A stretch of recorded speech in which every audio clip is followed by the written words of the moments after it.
Avant de retrouver notre invité, le réalisateur Richard Minier, je vous propose de découvrir la bande-annonce de son documentaire Africa Mia. Je m'appelle Richard Minier. Je suis producteur de musique. En 1999, j'ai parcouru le Mali. Et c'est comme ça que pour la première fois, j'ai vu Draman. Il avait quelque chose à me montrer.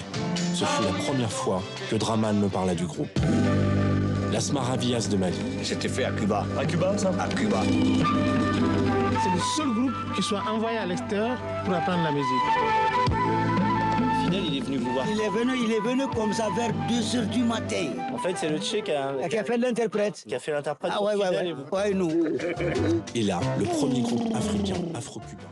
Pour parler de ce documentaire Africa Mia, nous recevons le producteur et réalisateur Richard Minier, un documentaire qui sera projeté demain samedi dans la catégorie des coups de cœur au Festival du film francophone d'Angoulême. Bonsoir. Bonsoir. Merci d'avoir accepté notre invitation.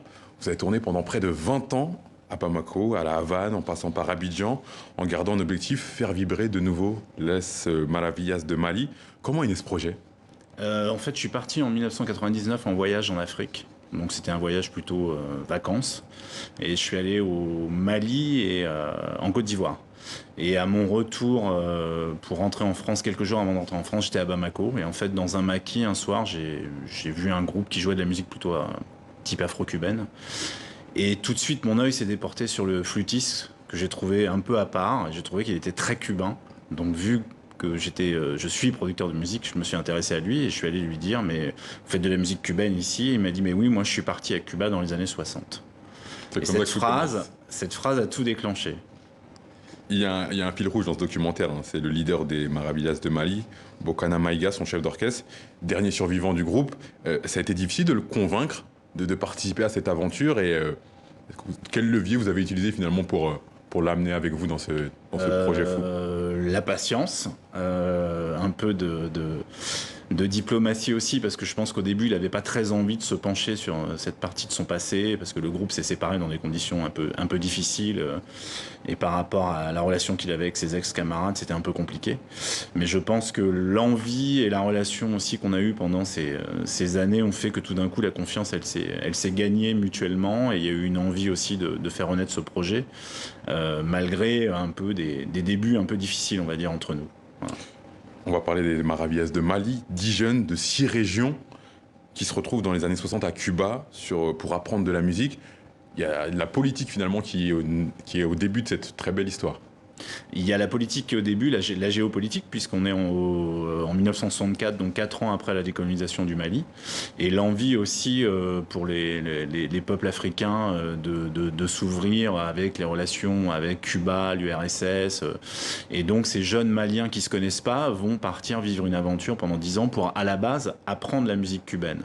Pas du tout faire un groupe de musique. Et le destin va se jouer à la Havane un an plus tard, en 1965. Ça a dû être impressionnant pour ces 10 jeunes de se retrouver dans un avion à Cuba. Alors ils expliquent que déjà il n'y avait pas de liaison à l'époque entre Bamako et la Havane. Et en fait ils sont passés par la Suisse puis la Tchécoslovaquie. Donc ils ont découvert la neige, c'était en plein hiver. Ils sont arrivés à la Havane où les Cubains étaient assez curieux de ces jeunes Maliens qui venaient de ces régions différentes du Mali et se demandaient si c'était pas trop dur de vivre au milieu des animaux. Donc il y avait une espèce de regard un peu exotique des Cubains sur les Maliens. Et puis petit à petit, les choses se sont faites entre eux et ça s'est bien passé. Mais c'est vrai qu'ils sont arrivés dans pleine euphorie castriste, dans une Havane bouillonnante, on va dire. Parmi les grands succès du groupe, il y a le titre Chez Fatima. On regarde un extrait du documentaire et on en parle. À New York, quand je suis allé, on a commencé à se les passer entre collectionneurs. Pour nous, c'était comme du diamant. Maravillas de Mali, c'est une charanga. C'est de la musique typiquement cubaine. Pour eux, c'était la fierté de montrer des étudiants africains qui jouaient de la musique cubaine dans leur langue. Donc il fallait nous montrer à tout Cuba. Après la tournée, ils nous ont passé à la télévision. Tout Cuba, tous les Cubains nous connaissent. Ils connaissent Las Maravillas de Mali. On a joué à la télé, on a joué à la radio, parce qu'on a fait des émissions radiophoniques aussi. Il a été joué sur quelle radio ce disque? Toutes les radios. Surtout la radio Progresso, comme on dit, Radio Progresso à Cuba. Ça a été une explosion, d'abord dans le monde, c'était à la mode, et particulièrement en Afrique, de découvrir que des Africains étaient partis jusqu'à Cuba et qu'en fait, ils étaient aussi capables de s'exprimer que les meilleurs groupes cubains de cette époque-là que nous avions en tête. Comment expliquer le succès des Maravillas de Mali finalement? Alors les Maravillas de Mali inventent en quelque sorte une sorte de sono mondial qui ne dit pas encore son nom, puisque en fait ce sont des Africains qui vont sur les traces des origines de la musique afro-cubaine, qui vont se mélanger aux Cubains et qui vont faire un album assez étonnant en 1967 qui mélange le bambara, le français avec le titre Rendez-vous chez Fatimata et la musique cubaine. Et je pense qu'il y a un vrai écho à la fois à Cuba, puisque les Cubains sont complètement stupéfaits de voir ce groupe qui se mesure à eux d'une façon très élégante. Et en même temps, il y a toute la fierté de l'Afrique, puisque le titre Rendez-vous chez Fatimata va traverser l'Atlantique et va devenir numéro 1 dans les plus grandes villes francophones.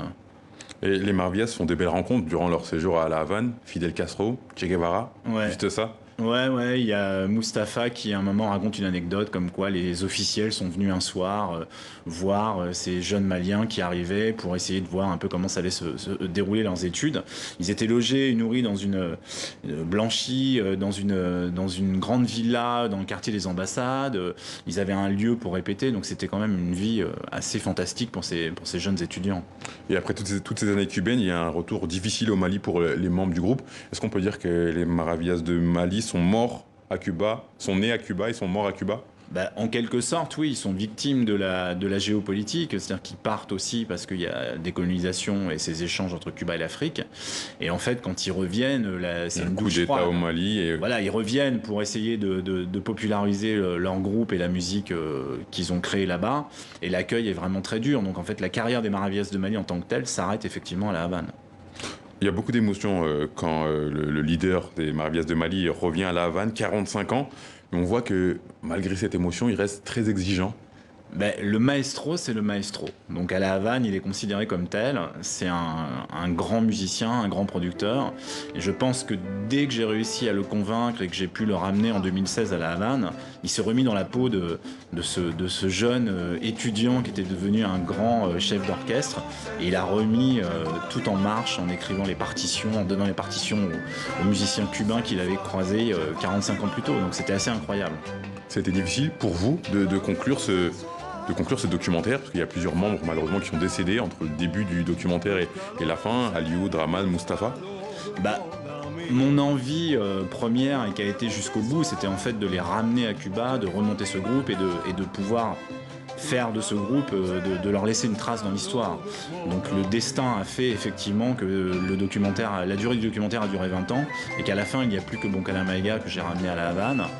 Mais il n'empêche, il a rendu un bel hommage au groupe et avec ce film, ce disque, cette exposition et ce concert qui aura lieu au New Morning, la mémoire des Maravillas perdure. Et comment vous avez géré les moments de doute sur 20 ans de documentaire? Alors je vous rassure, j'ai pas fait que ça quand même, parce que ça ferait beaucoup. Mais c'est vrai qu'il y a eu des périodes assez difficiles. Mais en fait, c'était un projet qui était à la fois à côté de moi et qui partait, qui revenait au gré des rencontres, des opportunités. Et en fait, je me suis jamais dit que j'allais réussir à le faire ou pas réussir à le faire. Enfin, c'était quelque chose qui était présent, qui était là. Et puis en fait, ça s'est fait au moment opportun. Et être à l'affiche du festival du film francophone d'Angoulême, c'est une consécration pour vous? Ah bah oui, c'est super, parce que c'est le premier festival post-Covid. Le fait d'être un coup de cœur à un festival aussi important et qui devient de plus en plus important, pour un documentaire comme le nôtre qui s'est fait avec toutes les péripéties possibles, c'est vraiment une belle consécration. Enfin, on est ravis, effectivement. Ouais. Merci beaucoup, Richard Minier, d'avoir répondu à nos questions. Vous êtes co-réalisateur du documentaire Africa Mia, qui sera projeté demain dans le coup de cœur au Festival du film francophone d'Angoulême, qui débute aujourd'hui. Africa Mia sera au cinéma à partir du 16 septembre. Merci à vous.